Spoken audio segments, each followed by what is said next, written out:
사도행전 9장 19절 하반절부터 31절의 말씀 저와 여러분이 한 절씩 교독하겠습니다. 사울이 다메섹에 있는 제자들과 함께 며칠 있을새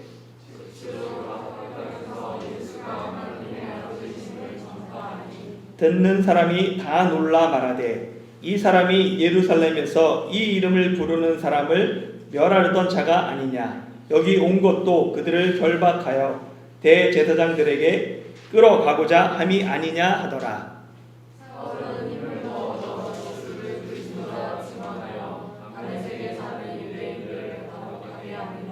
여러 날이 지나매 유대인들이 사울 죽이기를 공모하더니 그 계교가 사울에게 알려집니다. 그들이 그를 죽이려고 밤낮으로 소문까지 치거든. 그의 제자들이 밤에 사울을 광주리에 담아 성벽에서 달아 내리니라. 사울이 예루살렘에서 제자들을 살리고자 하나 다 두려워하여 그가 제자들을 믿지 아니하니. 바나바가 데려가 사도들에게 가서 그가 길에서 어떻게 주를 보았는지와 주께서 그에게 말씀하신 일과 다메섹에서 그가 어떻게 예수의 이름을 담대히 말하였는지를 전하니라. 사울이 제자들과 함께 있어 예루살렘에 진입하며 또 주 예수의 이름으로 담대히 말하고 헬라파 유대인들과 함께 말하며 변론하니 그 사람들이 죽이려고 힘쓰거늘. 그들이 알고 가이사랴로 데려가서 다소 보내니라. 함께 읽겠습니다. 그리하여 온 유대와 갈릴리와 사마리아 교회가 평안하여 든든히 서가고 주를 경외함과 성령의 위로로 진행하여 수가 더 많아지니라. 아멘. 안수는 머리에 손을 얹고 기도하는 기독교의 하나의 의식입니다. 머리에 손을 얹고 기도하는 장면이 창세기 48장에 기록되어 있어요. 거기에 보면 야곱이 요셉의 두 아들인 문하사와 에브라임에게 손자들에게 손을 얹고 축복 기도합니다. 이것이 일종의 안수이죠. 그리고 이 안수는 구약시대부터 신약시대를 거쳐 오늘날에도 다양한 용도로 사용되고 있습니다. 성경에 기록된 안수에는 4가지가 있어요. 첫 번째는 뭐냐면 물어보세요. 제사 드릴 때 구약에 제사의 안수가 사용되었습니다. 그래서 보면 안수라는 용어가 이 제사법에 처음으로 등장해요. 제사 드릴 때 제물의 머리에 손을 얹어서 안수하고 이 안수를 통하여서 나의 죄를 이 제물에게 옮겨놓는 거죠. 전가시킨다라고 말합니다. 그래서 전가한다는 말을 떠넘겨 덮어씌우다, 옮겨놓다라는 뜻이에요. 그러니까 흠없는 제물을 하나님 앞에 드리는데 흠없는 제물을 통하여서 나의 죄를 그 제물에 전가시켜서 안수함으로 그 죄를 옮겨놓고 그 제물을 하나님 앞에 죽임으로 말미암아 내 죄를 용서받는 하나의 그 방법이었습니다. 그래서 매번 죄를 지을 때마다 흠없는 제물로 제사 드려야만 했습니다. 그러나 지금 우리는 제물을 잡는 제사를 드리지 않습니다. 왜냐하면 예수님께서 온전한 제물이 되시고 대제사장이 되셔서 십자가에서 우리의 죄를 속하셨기 때문에 그래요. 그래서 우리는 제사가 아닌 예수님이 부활하신 날을 기념하며 주일이라고 부르며 그날 예배 드리고 있습니다. 두 번째 안수는 병을 고칠 때 안수했습니다. 예수님이 병자들을 고칠 때 때로는 안수하고 기도하시며 병자들을 고쳤고 바울도 사도행전 28장에 보면 안수를 통하여서 병을 고치는 내용이 나옵니다. 병을 고칠 때 이 안수하는 것도 전가의 원리예요. 그래서 하나님의 능력을 안수를 통하여서 병자에게 전가시킴으로 병에서 나음을 얻게 되는 방법입니다. 세 번째 안수는 지도자를 세울 때 안수했습니다. 예루살렘 교회가 구제하는 일로 말미암아 헬라파 유대인과 시브리파 유대인들 중에서 원망하는 일이 생기잖아요. 그때 7명의 지도자를 세울 때 사도들이 기도하며 7명의 지도자에게 안수했습니다. 그러면서 지도자로 세웠고 안디옥 교회가 바나바와 사울을 따로 세워서 파송할 때도 그들에게 안수하고 그들을 파송했습니다. 이렇게 직분을 위임할 때, 직분자를 세울 때 안수를 하게 됩니다. 네 번째는 성령을 받게 할 때 안수했습니다. 사마리아 사람들 예수님을 믿었는데 성령을 받지 못했을 때 베드로와 요한이 그들에게 안수로 성령 받았죠. 그리고 사울이 아나니아의 안수를 통해서 성령의 충만을 받게 됩니다. 이는 성령을 통해서 하나가 되었다, 외형적으로 우리가 한 몸이다 라는 것을 나타날 때 이 안수를 통해서 성령이 임한 공통점을 가지고 있습니다. 베드로와 요한의 안수를 통해 사마리아 사람들이 이제는 뭐예요? 유대인 사람들과 한 몸이 되었다. 그것이 증거하는 게 성령이 그들 가운데 임하심으로 말미암아 한 몸이 되었다라는 것을 나타내고, 마찬가지로 이 사울도 교회를 박해하는데 앞장섰던 사람이잖아요. 그래서 교회 안에서 형제로 받아들일 수 없는데 안수함으로 말미암아 성령이 그에게 임했고 이제는 한 몸이 되었다라는 것을 드러냅니다. 그래서 아나니아가 사울에게 안수한 후 바로 사울을 뭐라고 부르냐면 형제 사울아 라고 부르는 거예요. 우리가 이제는 한 몸이다, 성령 안에서, 이런 것들을 나타날 때 사용하게 됩니다. 이 안수의 네 가지 용도 중에서 오늘날 공식적으로 교회 안에 남아있는 안수는 이 지도자를 세울 때입니다. 그래서 목사, 장로, 안수집사, 예전에는 권사 세울 때 안수 안 했는데 요즘에는 안수합니다. 그래서 이런 식으로 이 항존직을 세울 때 안수식을 통하여서 세우게 됩니다. 그리고 이 네 가지 중에서 공식적으로 사라진 거는 뭐예요? 제사 지낼 때 제물에 안수하는 것은 이제 사라졌습니다. 나머지 두 개가 문제예요. 병을 고칠 때와 또 하나 성령 받게 할 때.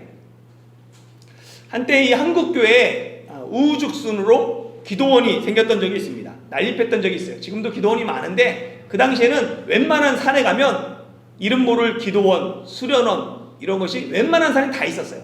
500여 개가 있었으니까. 그때 기도원마다 대부분의 사람들이 어떤 사람이었냐면 병든 사람들이 기도원을 찾아갔습니다. 그래서 당시 기도원에서 유행하던 게 뭐냐면 병 고치는 안수기도, 안찰기도 이런 게 유행했어요. 안수기도는 몸에, 특히 머리에 손을 얹고 기도하는 것이죠. 안찰기도라고 들어보셨어요?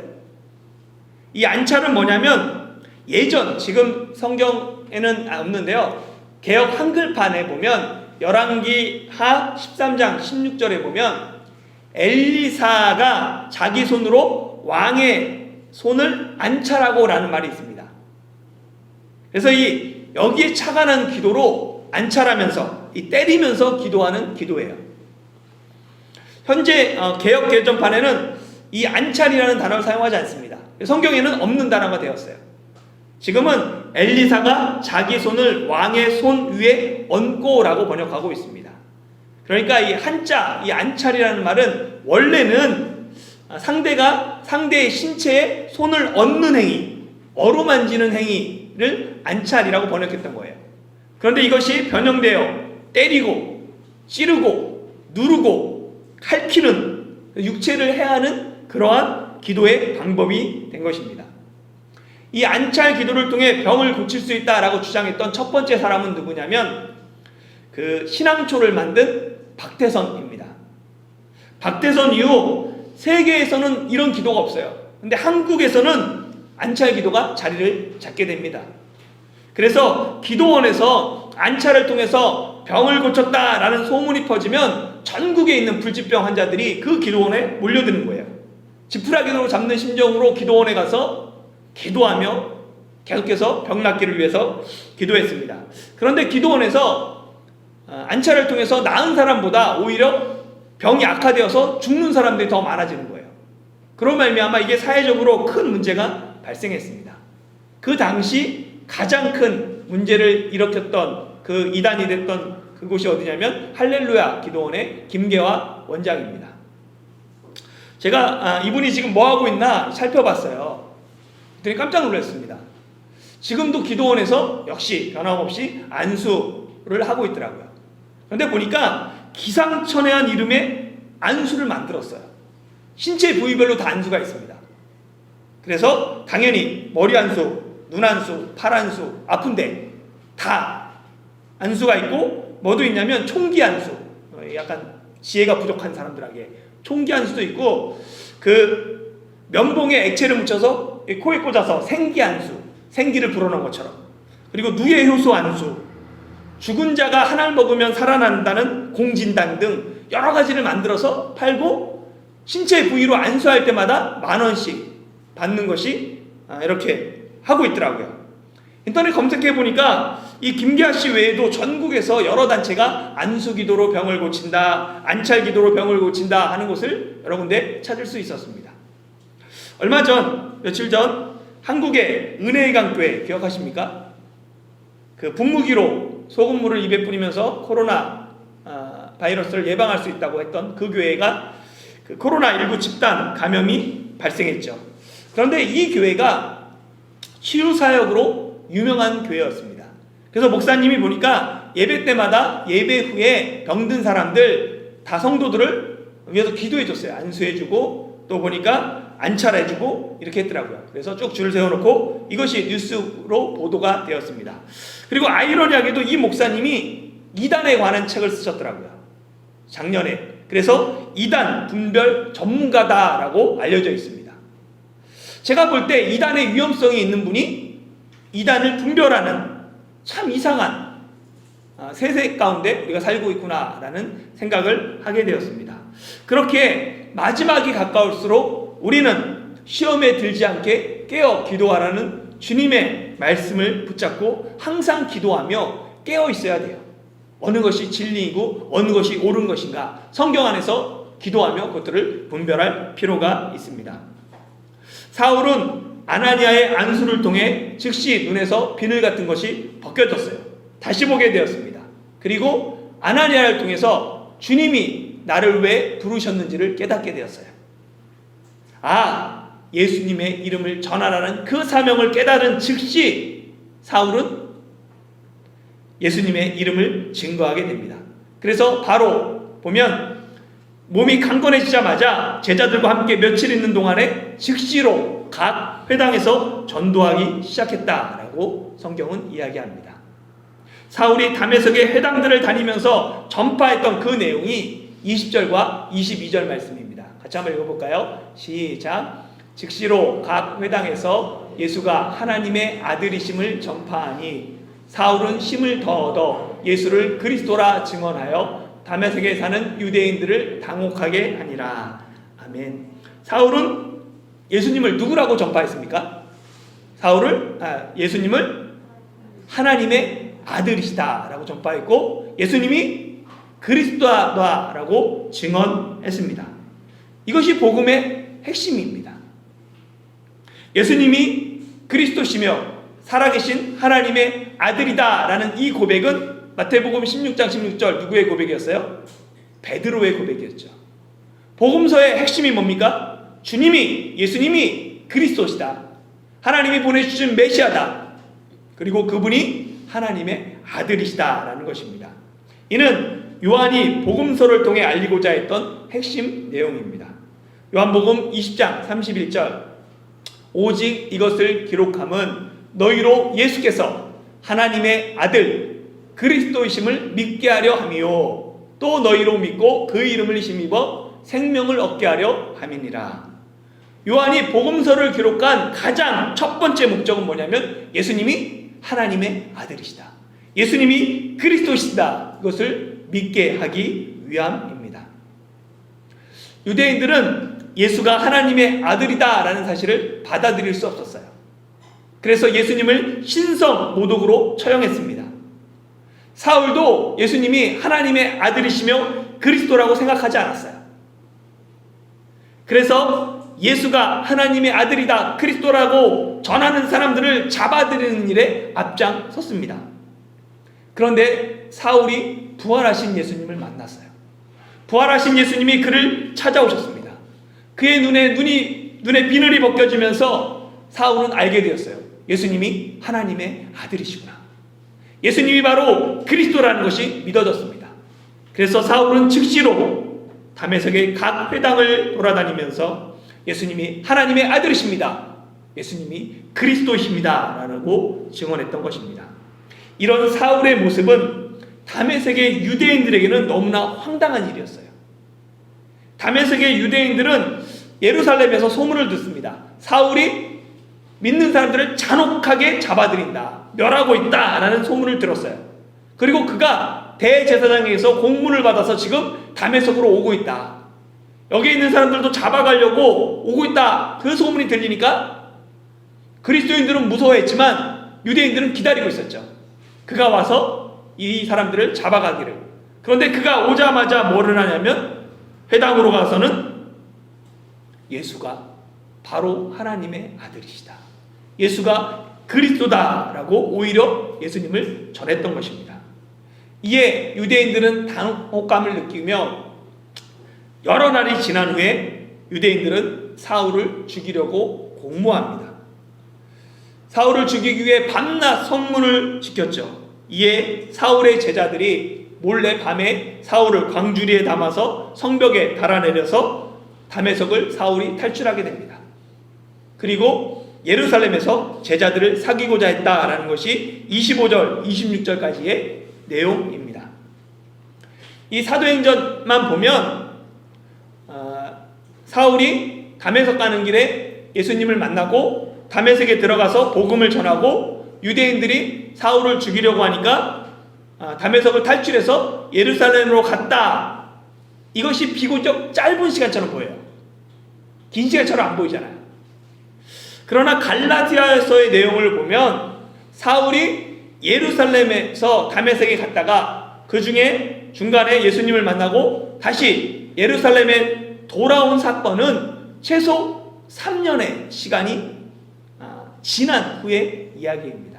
갈라디아서 1장 13절에서 20절이 있는데요, 제가 한번 읽어보겠습니다. 내가 이전에 유대교에 있을 때에 행한 일을 너희가 들었거니와 하나님의 교회를 심히 박해하여 멸하고 내가 내 동족 중 여러 영겁자보다 유대교를 지나치게 믿어 내 조상의 전통에 대하여 더욱 열심히 있었으나 그러나 내 어머니의 태로부터 나를 특정하시고 그의 은혜로 나를 부르신 이가 그의 아들을 이방에 전하기 위하여 그를 내 속에 나타내시기를 기뻐하셨을 때에 내가 곧 혈육과 의논하지 아니하고 또 나보다 먼저 사도된 자들을 만나려고 예루살렘으로 가지 아니하고 아라비아로 갔다가 다시 다메섹으로 돌아갔노라. 그 후 3년 만에 내가 게바를 방문하려고 예루살렘에 올라가서 그와 함께 15일을 머무는 동안 주의 형제 야고보 외에 다른 사도들을 보지 못하였노라. 보라, 내가 너희에게 쓰는 것은 하나님 앞에서 거짓말이 아니로다. 사도행전과 이 갈라디아서를 종합해 보면 사울은 세례를 받은 후에 즉시 다메섹 회당에서 예수님을 증거했습니다. 그리고 다메섹에서 아라비아로 갔어요. 거기서 다시 다메섹으로 돌아옵니다. 이것을 사도행전에서는 여러 날이 지났을 때라고 기록하고 있는 거예요. 여기서 여러 날이라는 이 원어는 숫자와 관련해서는 충분히 많은이라는 뜻을 갖고 있습니다. 그러니까 충분히 많은 시간이 지난 후에라는 거예요. 이것은 19절에 며칠이라는 짧은 시간을 나타내는 며칠이라는 단어와 대조되는 단어입니다. 원래 원어에 보면. 그러니까 이 여러 날을 갈라디아서는 뭐라고 그러냐면 3년 후다라고 이야기하고 있습니다. 물론 이 3년이라는 단어가 예수님을 만난 후 3년인지 아니면 아라비아로 갔다가 다메섹으로 돌아온 지 3년인지는 분명하지 않아요. 근데 일반적으로는 사울이 예수님을 만난 후 3년 만에 예루살렘에 올라갔다라고 봅니다.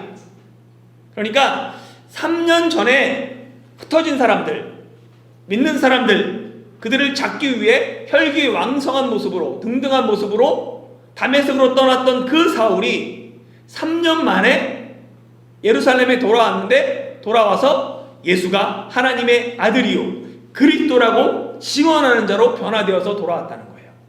3년 만에 교회를 박해하던 자가 이제는 예수님 때문에 교회를 받는 자가 되어서 예루살렘에 돌아왔습니다.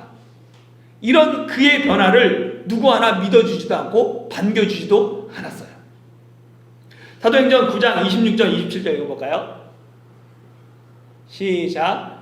사울이 예루살렘에 가서 제자들을 사귀고자 하나 다 두려워하여 그의 제자됨을 믿지 아니하니 바나바가 데리고 사도들에게 가서 그가 길에서 어떻게 주를 보았는지와 주께서 그에게 말씀하신 일과 다메섹에서 그가 어떻게 예수의 이름으로 담대히 말하였는지를 전하니라. 아멘. 사울은 예루살렘으로 돌아가서 사도들과 제자들과 사귀고자 했습니다. 제자들이죠. 사울이 제자들을 사귀고자 하나라는 이 원어를 보면 시도하다, 노력하다라는 의미가 있습니다. 그리고 미완료 과거형이에요. 미완료 과거는 예전부터 계속해서 이것들이 반복되었다는 거예요. 아직 끝나지 않았다는 겁니다. 그러니까 사울은 예루살렘에 가서 제자들과 교제하기 위해서 여러 차례 시도하고 노력했어요. 그러나 그의 과거가 그의 발목을 잡았습니다. 예루살렘 제자들은 3년 전에 그 일들을 기억하고 있었어요. 사울이 남녀를 불문하고 집까지 쳐들어가서 잡아들이던 그 모습 생생하게 기억하고 있었습니다. 그래서 그들은 한편으로는 사울을 두려워하고 여전히, 한편으로는 사울이 예수님의 제자가 되었다는 것을 믿지 못했습니다. 예루살렘 제자들이 사울을 의심하고 사울의 변화를 믿지 못하는 것, 어떻게 보면 당연한 일입니다. 사울이 만약에 이 제자를 가장해서 교회 안에 들어온 후에 모든 제자의 신상을 파악해요. 그리고 그들을 다 잡아들이고 믿는 자들 아예 뿌리채 뽑아버리려고 했다면 그런 의심을 가질 수 있잖아요. 가끔 교회가 선교가 허락되지 않는 곳에 공산권이나 무슬림권에 가면 그런 분들이 있습니다. 그래서 항상 의심하게 되는 거예요.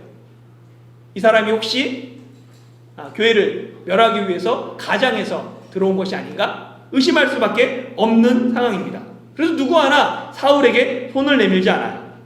이 상황을 오늘날로 대입해보면 조금 더 이해하기 쉽습니다. 만일 교회 안에 큰 문제를 일으킨 사람이 있어요. 예를 들어서 신천지 같은 사람이 들어와서 교회를 분열시켰어요.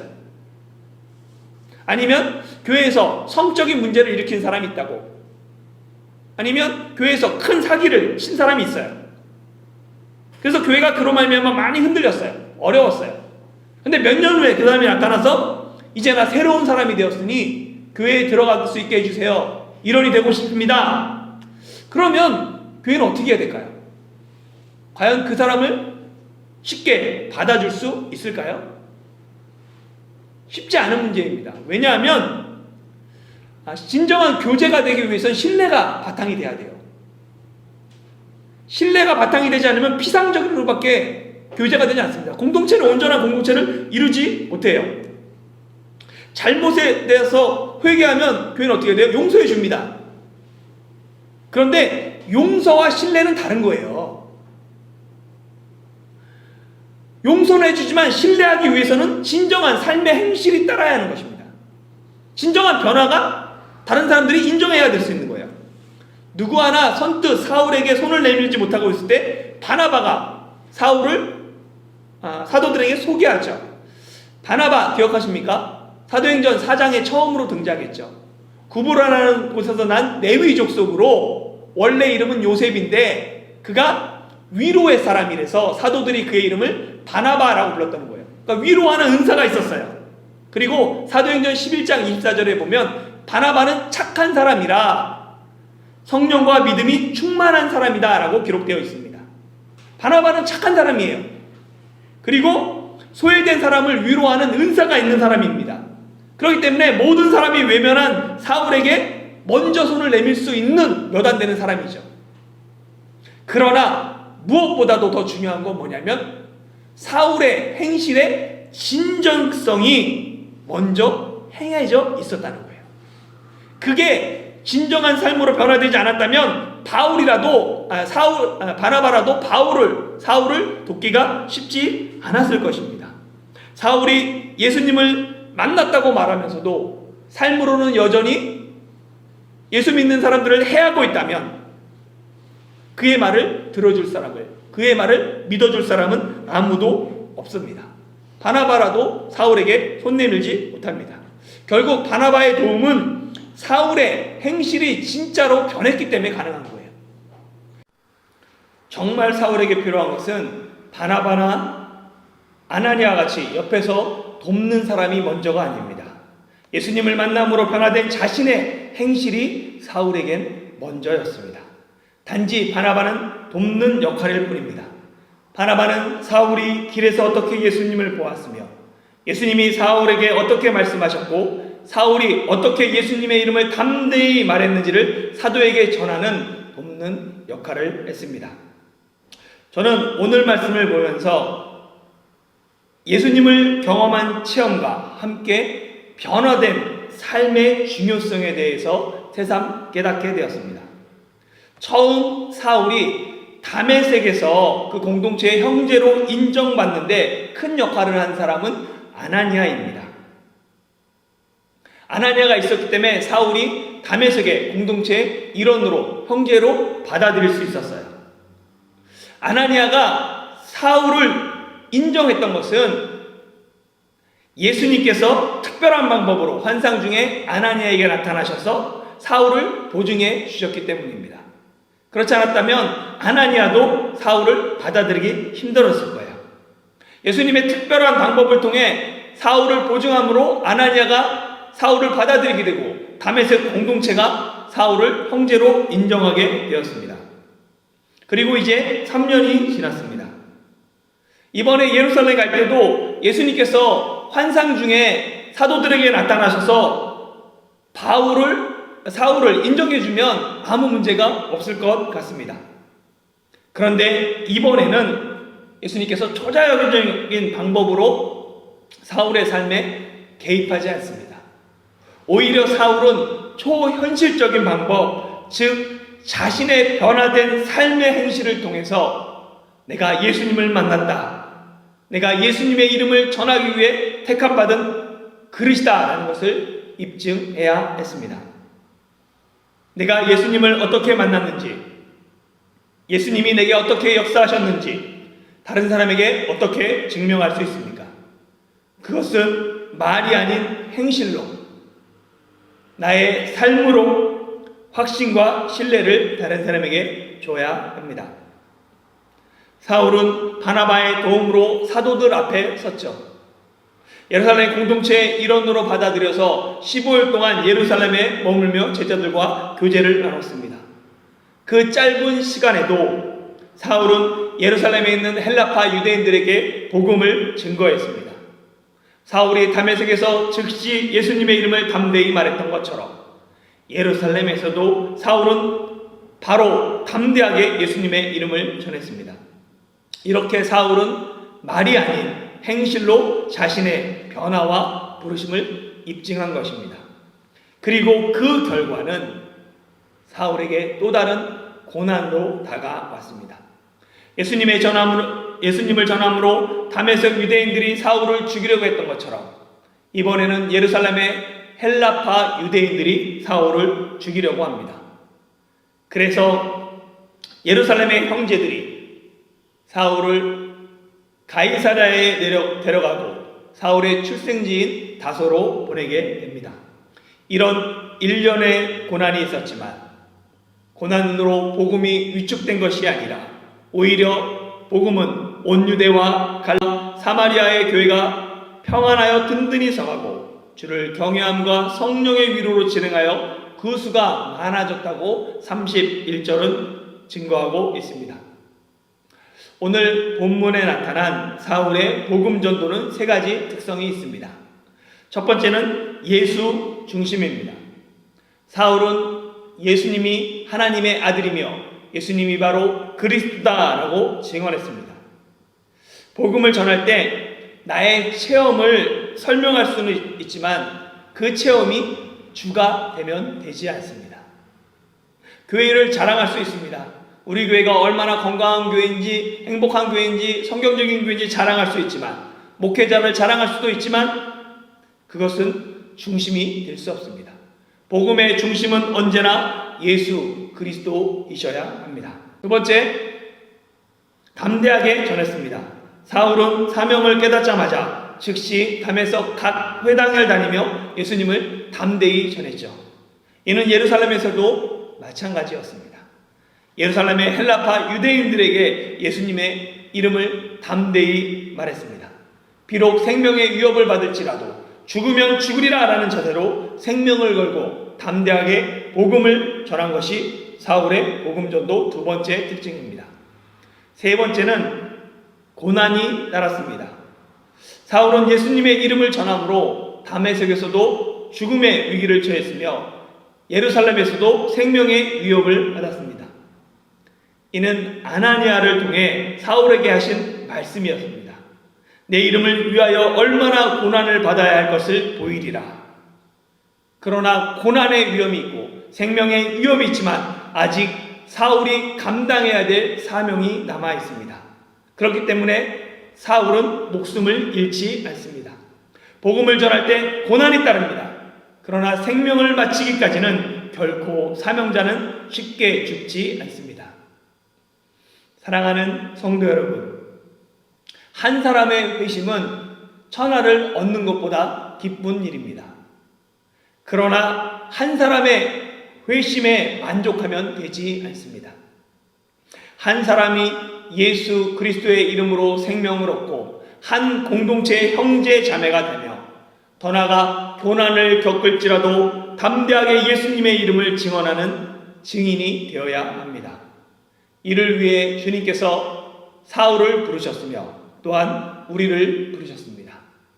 우리를 통해 교회가 평안하여 든든히 서가고 우리가 주를 경외함과 성령의 위로로 진행하여 복음 확장에 쓰임받는 대중 한국교회가 되길 예수님의 이름으로 축원합니다.